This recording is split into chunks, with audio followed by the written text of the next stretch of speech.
गांव का नाम था अमरपुर। छोटा सा गांव, कच्ची गलियां, मिट्टी के घर और वही रोजमर्रा की जिंदगी। यहाँ हर कोई हर किसी को जानता था, लेकिन समझता कोई नहीं था। इस गांव में लोगों के सपने छोटे थे, पर जुबान बहुत तेज। इसी गांव में रहता था रवि, साधारण सा लड़का, फटे कपड़े, छोटा घर और खाली जेब। लेकिन उसकी आंखों में जो सपने थे वो अमरपुर की गलियों से कहीं बड़े थे। रवि हर सुबह किताब लेकर घर के बाहर बैठ जाता। नीम के पेड़ की छाया, हाथ में पुरानी किताब और मन में एक ही सोच, मुझे इस जिंदगी को बदलना है। लेकिन गांव वालों को ये बात पसंद नहीं थी। कोई हंसता, अरे देखो मास्टर साहब आ गए। कोई ताना मारता, किताब पढ़ने से पेट भरता है क्या। कुछ लोग कहते, इसके बाप दादा ने भी हल चलाया, ये कौन सा कलेक्टर बन जाएगा। रवि चुप रहता। वो जानता था कि जवाब बोलने से नहीं, मेहनत करने से मिलता है। मजाक का पहला जख्म।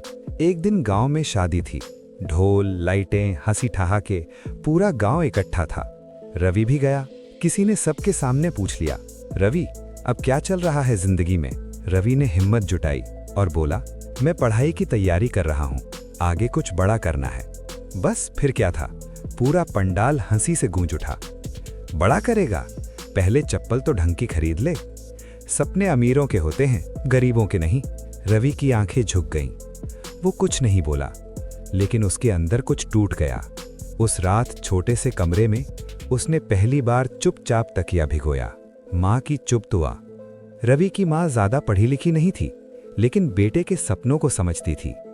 उसने बस इतना कहा, बेटा लोग तब हंसते हैं जब उन्हें डर लगता है कि कहीं तुम उनसे आगे न निकल जाओ।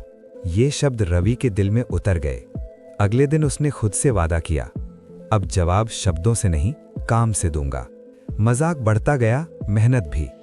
दिन में रवि खेतों में काम करता, धूप, पसीना और थकान सब सहता।